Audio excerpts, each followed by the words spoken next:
Hello friends, welcome to my channel. तो हमने ना सॉलिड स्टेट केमिस्ट्री स्टार्ट किया था। क्लास 12 का ये केमिस्ट्री का फर्स्ट चैप्टर है, जिसमें हमने इंट्रोडक्शन ऑफ सॉलिड देखा था। उसके दो टाइप्स देखे थे, सॉलिड के क्रिस्टलाइन, एमोर्फस सॉलिड।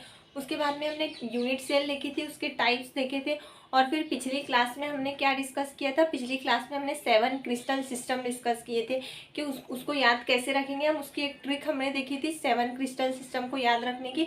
तो आज पहले उसी पे हम क्वेश्चन कुछ है तो वो सॉल्व कर लेते हैं, उसके बाद हम आज का नया टॉपिक हमारा कंटिन्यू करेंगे। तो देखो, पिछले जो क्लास में हमने जो देखे थे 7 क्रिस्टल सिस्टम, उस पर ना ये क्वेश्चन आए हुए हैं। तो ये दो क्वेश्चन हम डिस्कस कर लेते हैं, उसके बाद हम आज का हमारा नया टॉपिक सीखेंगे। तो देखो क्या है, tetragonal system has the following unit cell. तो टेट्रागोनल सिस्टम में क्या डायमेंशन होती है यूनिट सेल की, कैसे याद रखे थे हमने ये, China to Russia has many trains, China to Russia has many train. T for ये था टेट्रागोनल सेकेंड वाला। तो देखो पहले वाले में सारे के सारे इक्वल रहते, a equal to b equal to c, alpha equal to beta equal to gamma equal to 90, ये फर्स्ट वाले में रहते। और सेकेंड वाले में क्या है, ये तो तीनों इक्वल ही रहते, फर्स्ट सेकेंड थर्ड में एंगल इक्वल ही रहते 90 के, गैमा इक्वल टू 90। बस यहाँ पर ना एक कट आ जाता ऐसा, a equal to b not equal to c, यानी ये होता है टेट्रागोनल में। फिर ऑर्थोरोम्बिक में दो कट आ जाते हैं, पहले एक भी कट नहीं, फिर एक कट, फिर दो कट। पहले वाले में एक भी कट नहीं, दूसरे वाले में दो एक कट, फिर तीसरे वाले में दो कट।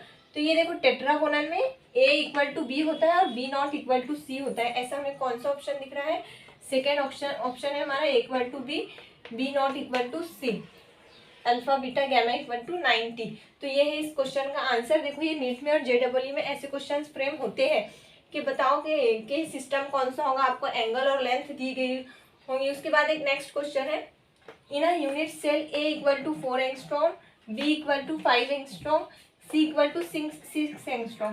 तो हमें ना ये 3 यूनिट लेंथ दिए हुए हैं। उसके बाद में ना अल्फा बीटा गैमा हमें दिया हुआ है, which unit cell belong to. इस पर से हमें बताना है कि ये यूनिट सेल कौन सी है। तो अब देखो लेंथ तीनों भी अलग है, देखो ये 4 है, ये 5 है, ये 6 है, यानी a not equal to b not equal to c. और अल्फा बीटा गैमा तीनों भी इक्वल है। ऐसा कब होता है, देखो पहले a equal to b equal to c होता है, फिर उसके बाद सेकंड वाले में एक कट होता है और थर्ड वाले में दोनों कट होते हैं। तो तीसरे नंबर वाला हमारा कौन सा होता है, ये थर्ड नंबर का ऑर्थोरोम्बिक। तो इसका आंसर क्या हो जाएगा हमारा, ऑर्थोरोम्बिक सिस्टम। ये सिस्टम हमारा कौन सा होगा, इसका आंसर हो जाएगा हमारा, ये सिस्टम कौन सा है, यूनिट सेल है ये ऑर्थोरोम्बिक।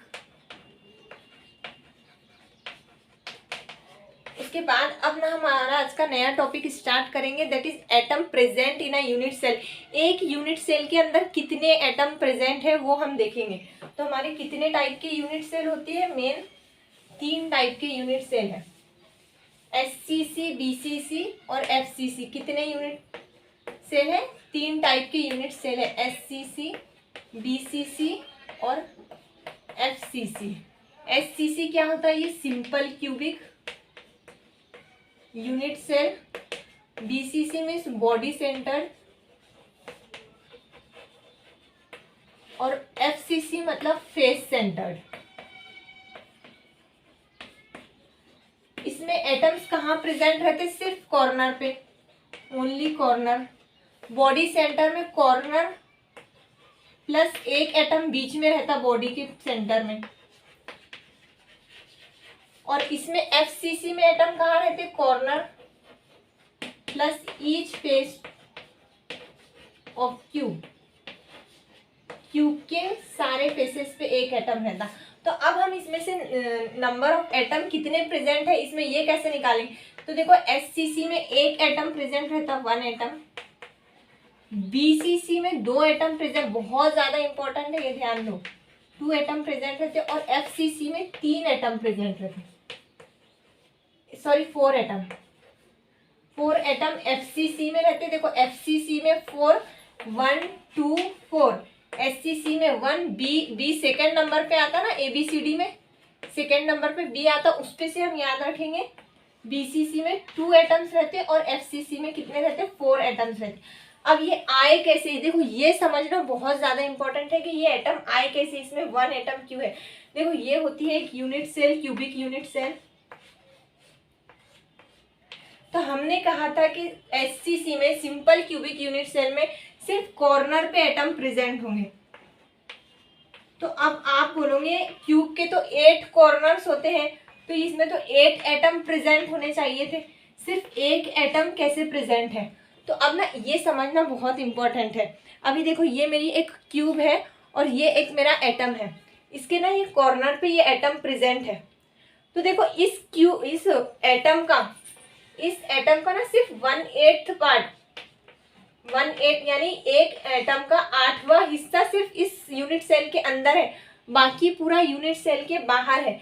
अगर मैं इस यूनिट सेल को देखो, इसका 8वां हिस्सा इस तरह से, देखो ये बॉल है, ये एटम है, सपोज ये हमारा एटम है, तो ये 1 2 3 4, ये हाफ सर्कल में 4, ये 5 6 7 8, टोटल कितने पार्ट्स है इसके, तो सिर्फ इतना हिस्सा हमारा एक यूनिट सेल के अंदर है, इतना।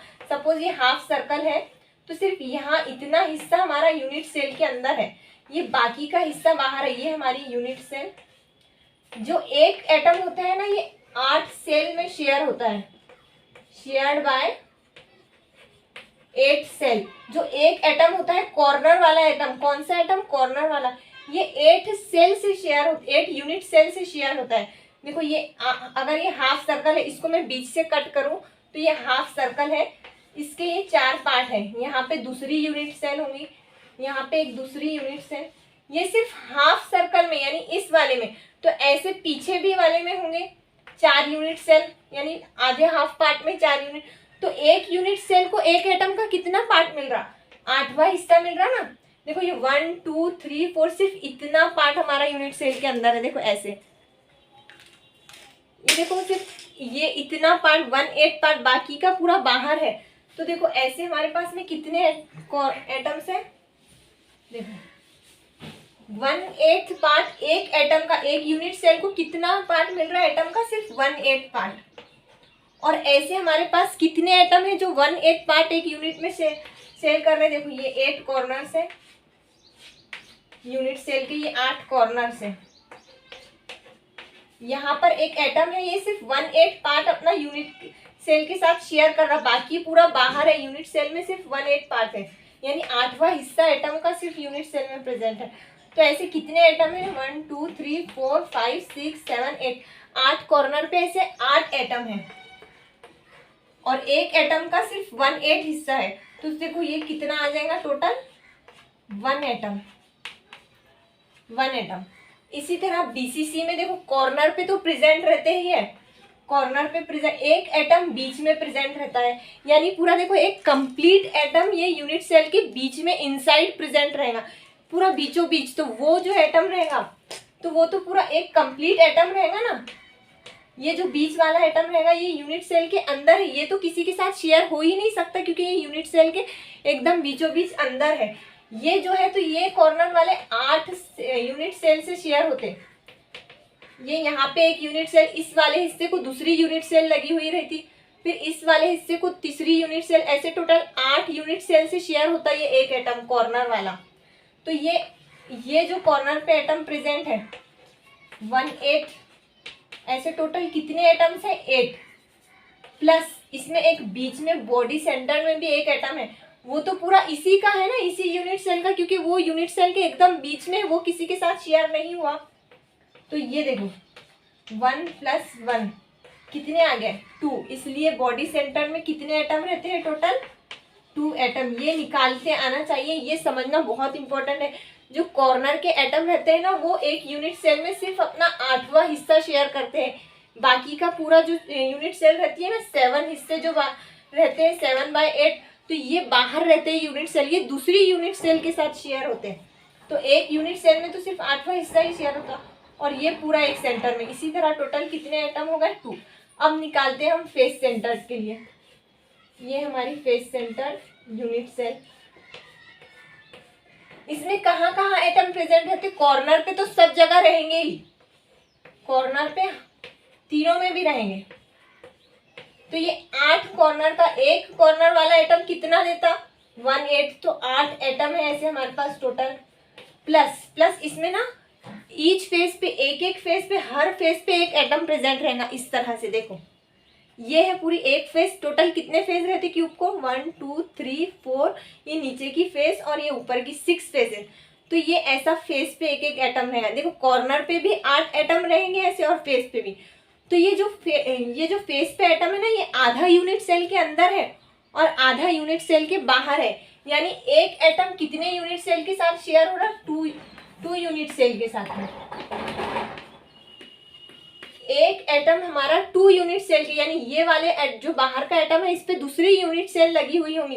ये यूनिट सेल एक साथ कंबाइन रहते हैं ना इस तरह से, तो हमारा बड़ा क्रिस्टल लैटिस बनता।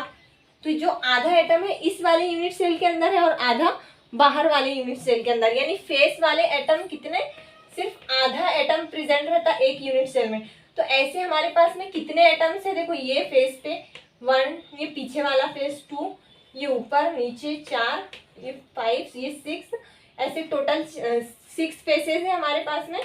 तो ये 6 यानी एक फेस पे आधा, तो 6 फेस पे टोटल कितना हो जाएगा 2 3 6, तो टोटल ये 3 प्लस ये 1 प्लस 3, टोटल 4 एटम। देखो फेस सेंटर में हमने कैसे निकाले, देखो जो फेस वाले एटम रहते वो आधा एटम एक यूनिट सेल के अंदर रहता है और आधा एटम दूसरी यूनिट सेल के अंदर रहता है, ये वाला ये। तो यानी ये ऐसे हमारे पास आधे आधे एटम कितने हैं यूनिट सेल के अंदर 6 एटम्स है। देखो 6 फेसेस पे 6 एटम, हर एक फेज में एक एटम होगा ना, तो इस तरह से 2 3 6, ये 3 एटम। और ये कॉर्नर वाले जो रहते हमेशा क्या देते एक ही एटम फॉर्म करते पूरे कॉर्नर, क्योंकि क्यूब में 8 कॉर्नर रहते और एक यूनिट सेल में सिर्फ एक 8वां हिस्सा रहता है, यानी 1/8 पार्ट।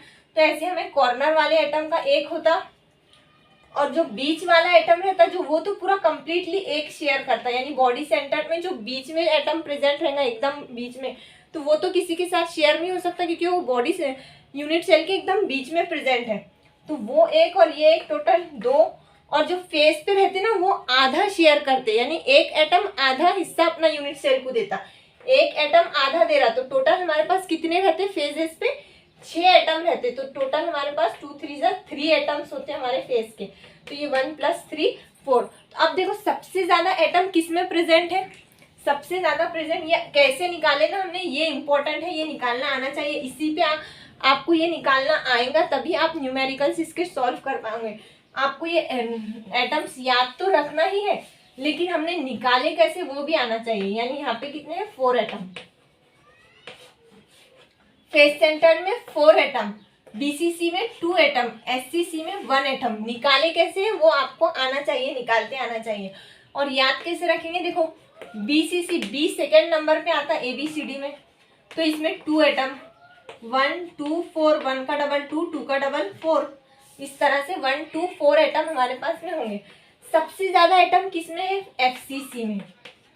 देखो एक यूनिट सेल में सबसे ज्यादा एटम आ रहे, इसमें 4 एटम आ रहे, तो हम इसको और क्या बोलते, देखो सबसे ज्यादा एटम रहते इसमें, इसलिए ये क्या होते एकदम क्लोज्डली पैक रहते, एक दूसरे से एकदम नजदीक नजदीक पैक रहते, एक दूसरे से एकदम नजदीक रहते, इसलिए एफसीसी को हम सीसीपी भी बोलते। ये इंपॉर्टेंट है, आपको न्यूमेरिकल में सीसीपी दिया हुआ रहेगा और उसमें पूछेगा कितने एटम, तो आपको समझ में आना चाहिए सीसीपी एफसीसी को ही बोलते। इसका फुल फॉर्म है सीसीपी का cubic closed pack, cubic close pack. FCC को सीसीपी क्यों बोलते हैं, क्योंकि इसमें इतने ज्यादा एटम है, सबसे ज्यादा एटम है 4 एटम।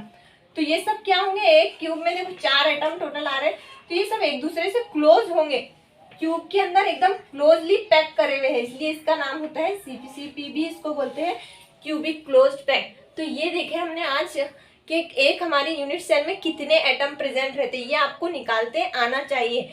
एससीसी में 1 एटम, एफसीसी में 2 एटम और सीसीपी में 4 एटम। बाकी हम नेक्स्ट क्लास में देखेंगे। Thank you.